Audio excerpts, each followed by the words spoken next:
आप देख रहे हैं भारत का लोकतंत्र।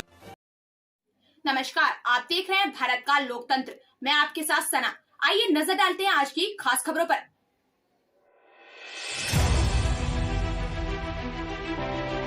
संविधान दिवस पर पूर्व मुख्यमंत्री हरीश रावत ने ज्वालापुर विधानसभा क्षेत्र के ग्राम तेलीवाला में संविधान दिवस पर पहुंचकर शिरकत की। वहीं संविधान जनसभा पर उमड़ा कांग्रेस कार्यकर्ताओं का जनसैलाब।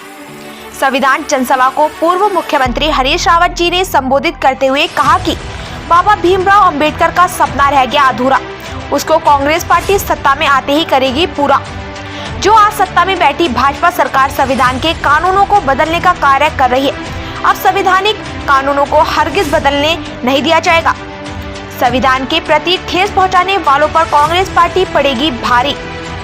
प्रदेश उत्तराखंड की ज्वालापुर विधानसभा सीट पर आगामी 2022 के विधानसभा चुनाव को लेकर संविधान दिवस पर कांग्रेस पार्टी के पैराशूट के दावेदारों ने ठोकी अपनी अपनी ताल और अपने कार्यकर्ताओं और समर्थकों के साथ ग्राम तेलीवाला में पहुंचकर ढोल धूम धड़ाके के साथ किया पूर्व मुख्यमंत्री हरीश रावत जी का भव्य स्वागत।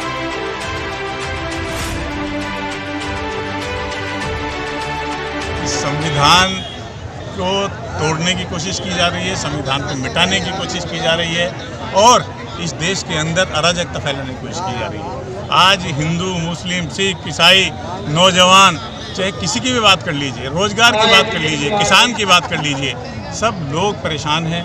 आज आपने देखा कि 14 महीने के बाद किसानों के जो इन्होंने काले कानून आखिरी में वापस लिए, कौन होगा उसके जिम्मेदार? 750 लोगों की जान गई है। इन्होंने संविधान को तार तार कर दिया है और ये आज इस देश के अंदर इन्होंने इस प्रकार की ये स्थिति पैदा कर दी है कि आज यहाँ का मजदूर, किसान, नौजवान सब परेशान है। रोजगार के झूठे वादे इन्होंने दिखाए, यहाँ पे देने के जो झूठे सपने दिखाने के बाद यहाँ पे लोगों को कोई रोजगार तक नहीं मिल पाया और जो 2-2 करोड़ रोजगार प्रतिवर्ष दे के लोगों को, नौजवानों को अपनी तरफ उन्होंने कर लिया था।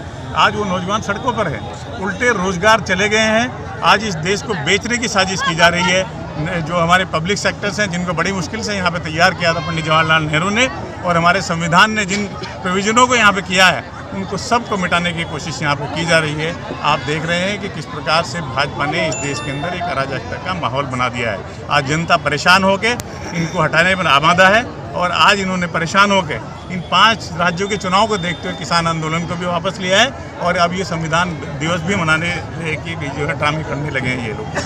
तो मैं ये कहना चाहता हूँ कि पब्लिक को, जनता से भी ये अपील है कि इनकी साजिशों को समझें और इनको जो है आज इन बातों का मजा चखाएं कि किस प्रकार से इन लोगों ने इस देश को दुर्गति के राह में डाल दिया। Thank you. बाबा साहब के संविधान दिवस की बात है, चूँकि आज भारतीय जनता पार्टी जो इस देश के अंदर दबे कुचले लोगों, जो बाबा साहब डॉक्टर भीमराव अंबेडकर जी ने अथक प्रयास से लगभग 2 साल 18 महीने 11 दिन के अथक प्रयास से इस देश संविधान का निर्माण किया और उन्होंने उन दबे कुचले लोगों को आरक्षण देकर समतामूलक समाज की स्थापना करने की व्यवस्था बनाई। यहाँ पर वो लोग जिन लोगों के साथ में अमानवीयता होती थी, उन्हें अधिकार दिलाने का काम किया। तो ये तो निश्चित तौर पर बाबा साहब का अथक प्रयास है, लेकिन जो भारतीय जनता पार्टी निजीकरण के द्वारा तमाम चीज़ों का निजीकरण करके जो संविधान पर कुठाराघात करना चाहती हैं, उसे तोड़ना चाहती हैं, तो उस संविधान को बचाने के लिए आज कांग्रेस पार्टी के झंडे के नीचे माननीय हरीश रावत जी के नेतृत्व में आज ये कार्यक्रम संविधान दिवस के रूप में यहाँ पर मनाया गया है।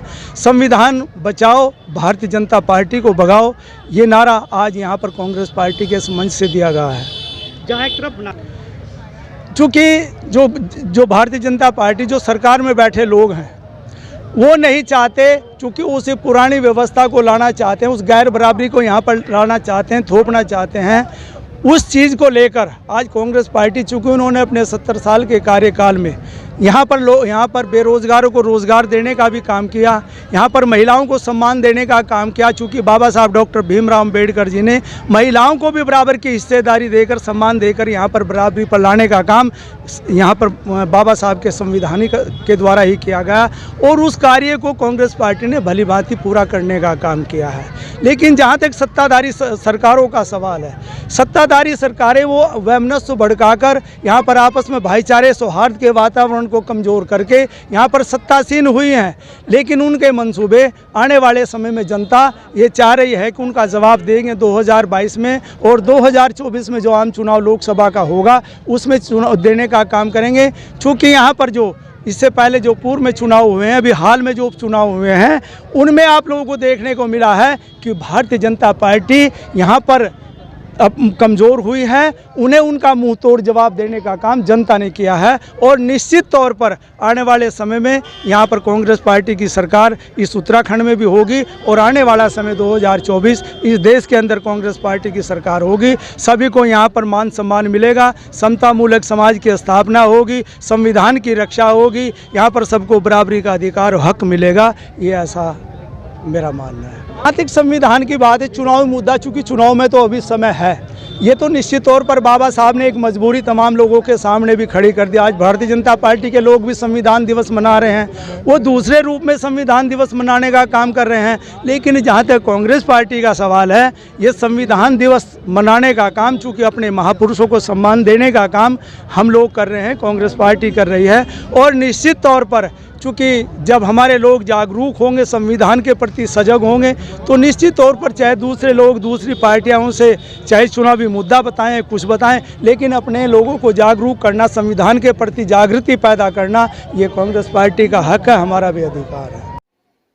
फिलहाल खबरों में इतना ही। बाकी खबरों के लिए देखते रहिए भारत का लोकतंत्र। नमस्कार।